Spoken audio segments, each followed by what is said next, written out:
हाय everyone, welcome और welcome back to my channel. I hope आप सब बहुत अच्छे होंगे। आज मैं आप लोगों के लिए एक ऐसा मैजिकल ऑयल इन्फ्यूजन लेकर आई हूँ जो ना ही केवल आपके हेयर फॉल के इशू को सॉल्व करेगा बल्कि आपकी हेयर की लेंथ को ग्रो करेगा। साथ ही में अगर आपका हेयर फॉल काफ़ी ज़्यादा हो चुका है तो ये उसकी रीग्रोथ में आपको हेल्प करेगा, और अगर आपके बहुत ज़्यादा डैमेज्ड हेयर है तो ये उस पर भी बहुत अमेजिंगली वर्क करता है। तो चलिए वीडियो को स्टार्ट करते हैं। सबसे फर्स्ट मैं आप लोगों को सारे ingredients one by one show कर देती हूँ। यहाँ पे मैंने 1 बोल भर के कोकोनट ऑयल लिया है। ये मैं 15 to 20 डेज़ का बैच रेडी कर रही हूँ। तो नॉर्मल कोकोनट ऑयल जो घर में हम लोग यूज़ करते हैं जनरली, तो ये मैंने पूरा 1 बोल लिया है। उसके बाद जो मैं नेक्स्ट इंग्रेडिएंट लेने वाली हूँ वो है कोल्ड प्रेस्ड या फिर कोई भी ऑर्गेनिक आप कैस्टर ऑयल ले सकते हैं अपनी चॉइस का। इसके नेक्स्ट जो मैंने इंग्रेडिएंट लिया है वो है बादाम रोगन शरीन ऑयल। तो प्लीज़ मेक श्योर आप कोई भी बादाम ऑयल ना लें, रोगन शरीन जो बादाम का तेल होता है वही लें। देन मैंने यहाँ पे ड्राइड करी लीव्स लिए हैं। ये मैंने अच्छे से धो के सन ड्राई करके रखा है। उसके बाद मैंने यहाँ पे लिया है कलौंजी, जिसको इंग्लिश में हम नाइजेला सीड्स बोलते हैं। एंड देन उसके बाद मैंने लिया है मेथी के सीड्स। तो ये सब आपको इजीली किसी भी ग्रोसरी शॉप पे मिल जाएगा। एंड उसके अलावा मैं पूरी कोशिश करूँगी कि मैं आप लोगों को जितने भी प्रोडक्ट्स का लिंक है वो डिस्क्रिप्शन बॉक्स में प्रोवाइड कर दूँ। तो यहाँ पे मैंने लिया है कलौंजी, एंड कलौंजी के साथ ही मैंने यहाँ पे आप देख सकते हैं मैंने लिया है यहाँ पे मेथी के दाने, नॉर्मल मेथी सीड्स है ये।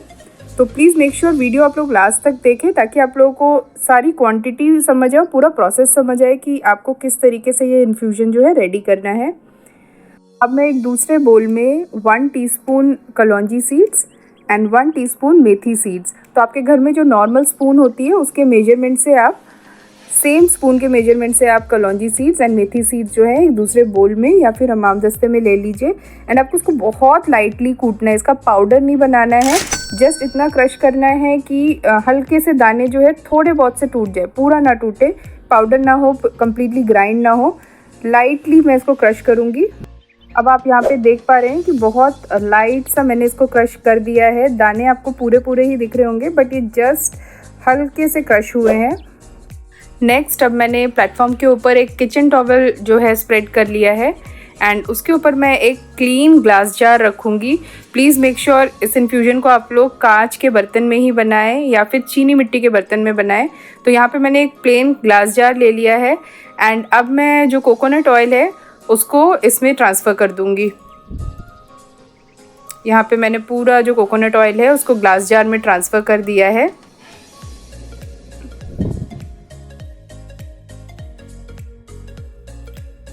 कोकोनट ऑयल के बाद यहाँ पे मैंने बोल में कैस्टर ऑयल निकाल के रखा था। ये दिखने में मस्टर्ड ऑयल जैसा है बट ये कैस्टर ऑयल का कलर जो है वो ऐसा ही होता है एंड ये बहुत ज़्यादा थिक होता है, इसलिए हमें ये जो है सिर्फ 2 टेबल स्पून चाहिए। आपके घर में जो भी बड़ी चम्मच हो या फिर अगर आपके पास टेबल स्पून के मेजरमेंट का कोई स्पून है तो आप उसके मेजरमेंट से सिर्फ 2 टेबल स्पून ही ऐड करेंगे क्योंकि ये काफ़ी ज़्यादा थिक होता है। नेक्स्ट यहाँ पे मैंने स्वीट आमंड ऑयल लिया है एंड अब इस रोगन शरीन बादाम के तेल को भी मैं जो है सिर्फ 1 टेबल स्पून ही ऐड करूँगी। ये बिल्कुल भी ज़्यादा क्वांटिटी में नहीं लगेगा, बट अगर आपका तेल का कोकोनट ऑयल का क्वांटिटी ज़्यादा है तो आप उसके अकॉर्डिंग इसको बढ़ा सकते हैं। अब जो मैंने मेथी और कलौंजी के सीड्स को लाइटली क्रश करके रखा था उसको भी हम ऑयल में जो है ऐड कर देंगे। उसके बाद जो है हम अपने करी लीव्स को ऐड करेंगे। मेक श्योर कि करी लीव्स जो है कम्प्लीटली ड्राई हो, इतना ड्राई हो कि आपके हाथ में अगर आप उसे क्रश करते हैं तो ये पाउडर बन जाए। एंड इसको आप अच्छे से धो के फिर आप 3-4 दिन धूप में ड्राई करिएगा एंड देन ही आप इसको ऑयल में ऐड करिएगा, क्योंकि अगर ये वेट हुआ तो आपके पूरे ऑयल को ये ख़राब कर सकता है। तो यहाँ पे मैंने करी लीव्स को भी अच्छे से ऐड कर दिया है। अब इस ग्लास जार को मैं टाइटली बंद करके इसे 1-2 बार अच्छे से मैं शेक कर दूँगी। आपको इसको बहुत अच्छे से शेक करना है ताकि सारी चीज़ें आपस में अच्छे से मिल जाए। एंड शेक करने के बाद आपका जो ऑयल है वो रेडी हो चुका है, बट अभी जो ये ऑयल है ये कम्प्लीटली रेडी नहीं हुआ है। इस ऑयल को आपको दिखाना होगा धूप, एंड ये ऑयल को रेडी होने में मिनिमम 8 to 10 डेज़ का टाइम लगता है। तो मैंने जो ये वीडियो है ये शाम को 3-4 बजे के अराउंड शूट किया था, तो तब तक तो धूप जा चुकी होती है। तो जस्ट मैंने आप लोगों को दिखाने के लिए, एक विंडो पे धूप थोड़ी बहुत आ रही थी 4 बजे के अराउंड, तो मैंने आप लोगों को शो कर दिया है। एंड कल से मैं भी इसको जो है तेज़ धूप में अपनी मेन बालकनी में रखूँगी। तो ऐसे हमें इसको अराउंड 7 से 8 दिन या फिर मैक्सिमम 10 दिन तक हमें ये रखना है। एंड पूरी रात इसे बाहर नहीं छोड़ना है, सिर्फ धूप के टाइम तक ही इसको आपको बाहर रखना है।